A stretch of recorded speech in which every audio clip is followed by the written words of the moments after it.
Hello and welcome to my channel. In this smart video tutorials, we want to do arithmetic progression and geometric progression.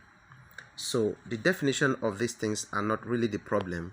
In this video, I want to introduce the formulas associated with AP and GP, and then straight up we will solve this. But then I want you to have knowledge about sequence and series. A sequence is a set of terms arranged according to a rule, and a series is denoted by adding together the term of a sequence. It may be infinite or it could be finite. But an AP is a sequence of terms that increase or decrease consecutively by a constant amount. And then we have what we call the common difference, the first term and the number of terms. So in this video, we're going to just give the necessary formula that will make you dangerous on AP and GP. So first, let's talk about the nth term of an AP. So this is the formula for the nth term of an AP. In some textbooks, you see something like this.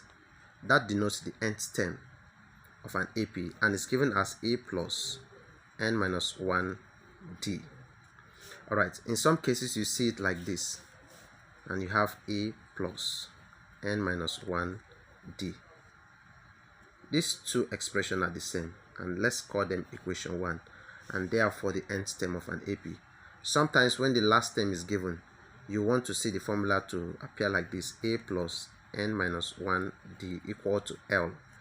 So this will be equation 1a, or 1b. This is 1a.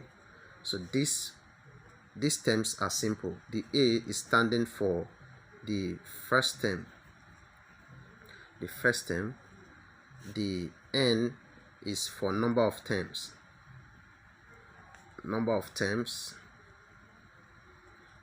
The d stands for common difference. And how do we go about common difference?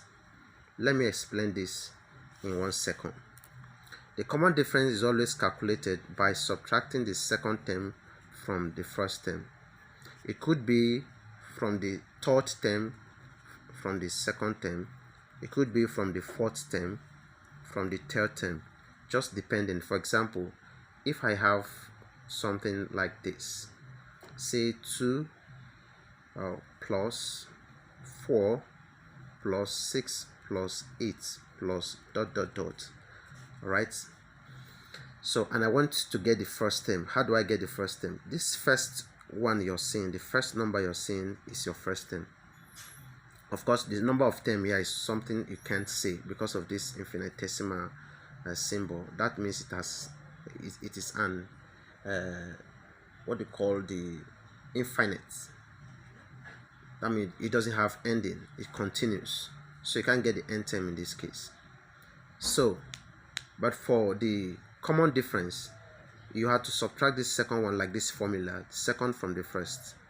So we just have 4 minus 2, and the result will give us 2. If you do 6 minus 4, it will still give you 2. 8 minus 6, it will still give you 2. That shows that is for AP, and that is for common difference.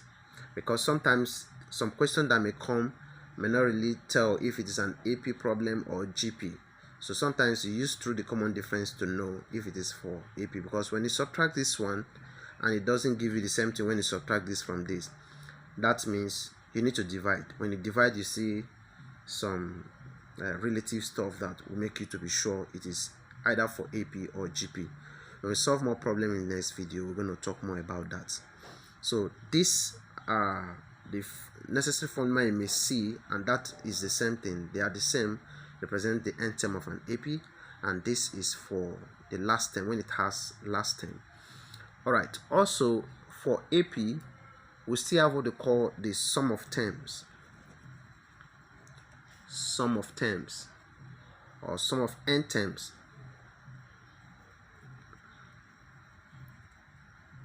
Of an AP. So this formula will be very important to evaluate problem that has to do with sum of terms of an AP. Please take note of this. In some textbook we see it like this: s subscript n equal to 1 over 2n. Whichever one that you've seen is still okay. They are still the same. They do the same function, d. So these two formulas are the same. So this is equation 2, and that is for sum of term of an AP. Sometimes you use another formula, especially when the first and the last term is given an AP. Then you just want to use this formula: s subscript n equal to 1 over 2n into a plus l.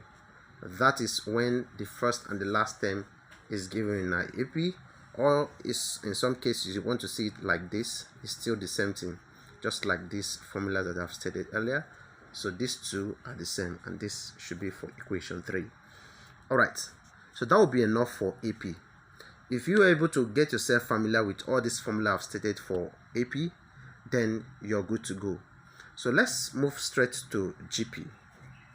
Let's see the necessary formula you should know when talking about GP. Alright, so but the first thing we need to do is to look for the nth term of a GP.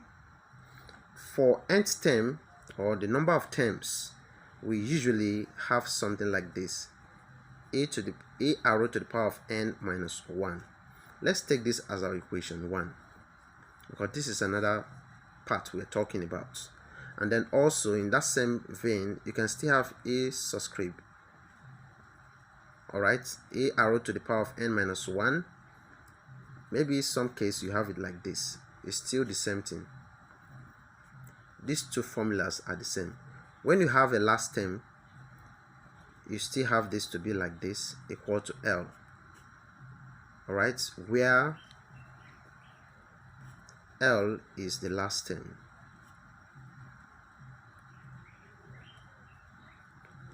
And then we will also have